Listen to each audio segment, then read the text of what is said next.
vitamin D3. Silakan Mas Alvin. Baik, Dokter Tan. Dokter Tan, mungkin sebelum kita lanjut lagi perbincangannya, saya ingin ingatkan dulu dok bagi Tribuners bahwa program Malam Minggu Sehat ini adalah program yang ditayangkan secara live di YouTube dan Facebook tribunnews.com. Jadi bagi Tribuners yang ingin bertanya terkait topik bahasan pada malam hari ini bisa langsung menyampaikannya di kolom komentar YouTube maupun Facebook. Nanti akan ada sejumlah pertanyaan yang akan saya bacakan untuk kemudian dijawab oleh Dokter Tan ya dok ya.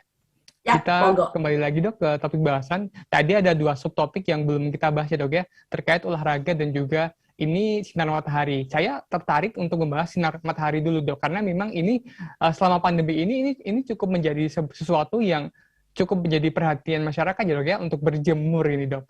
Seperti apa sih dok kalau untuk penanggulangan atau maksud saya untuk pencegahan menjaga daya tahan tubuh ini dengan kaitannya Ya, dengan kita sinar tahu matahari? bahwa vitamin D3 itu penting banget ya. Tetapi pentingnya itu bukan berarti lalu kemudian Anda minum suplemen sampai 5.000 unit.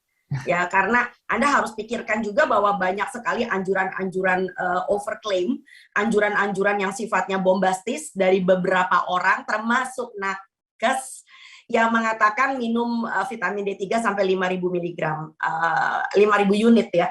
So, ini mengerikan sekali karena kita harus tahu juga bahwa over vitamin D3 itu berakibat bukan sekedar alih-alih ya, alih-alih daya tahanmu naik, tapi justru malah tulangnya jadi keropos. Dan satu hal yang perlu Anda pikirkan, kanker lambung. Ya, jadi sudah ada studi ya yang menunjukkan bahwa penggunaan vitamin D3 yang berlebihan, sekali lagi sesuatu yang baik itu cukup.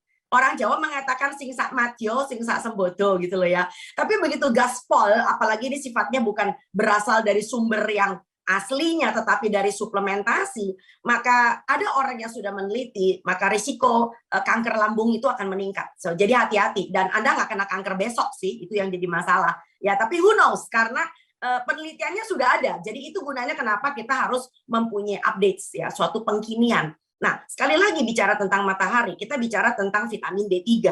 Kalau Anda mau bicara tentang vitamin D3 yang badan Anda bisa bikin, maka Anda harus mempunyai suppliernya. Suppliernya adalah ultraviolet B, bukan yang A.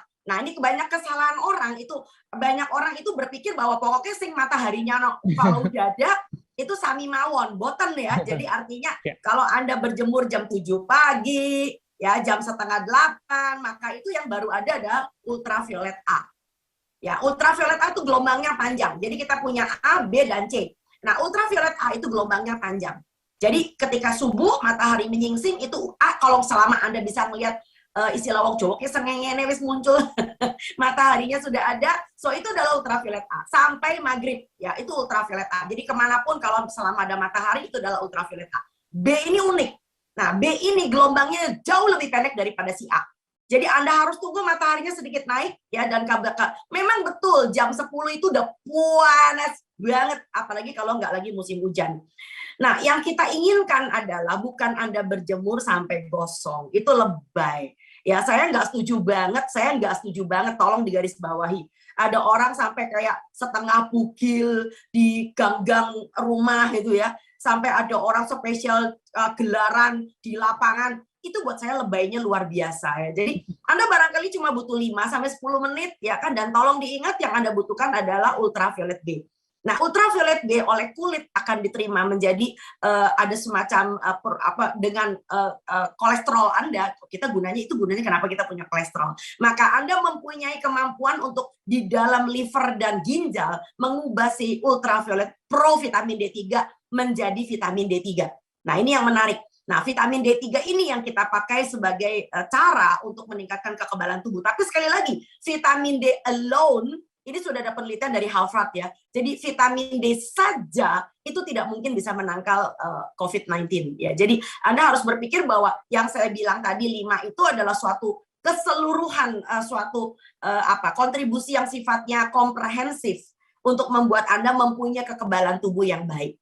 Ini penting ya. Jadi sekali lagi Anda berjemur pada tempatnya, nggak usah lebay ya. Lalu kemudian Anda juga mesti perhatikan bahwa orang berjemur itu betul-betul mataharinya nempel ke kulit ya. Nah, ini ada dua jenis orang yang agak antik nih Mas kalau soal berjemur.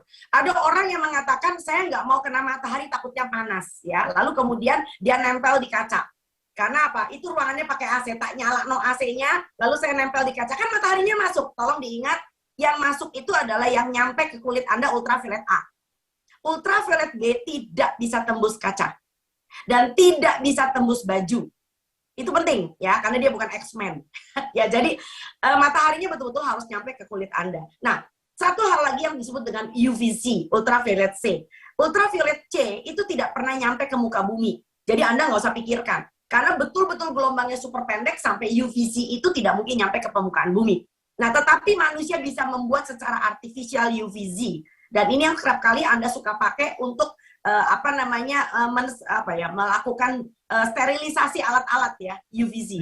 Nah, itu dia. Jadi tapi sekali lagi yang paling penting adalah bukan sekedar alatnya steril, karena si COVID ini dibawa bukan cuma sekedar numpang lewat dari alat-alat yang Anda pegang, tapi justru orang yang tenggorokannya dan hidungnya itu terinfeksi. Ya, jadi percuma aja kita melakukan sterilisasi karena kita nggak bisa sterilisasi. Terima kasih sudah nonton. Jangan lupa like, subscribe, dan share ya.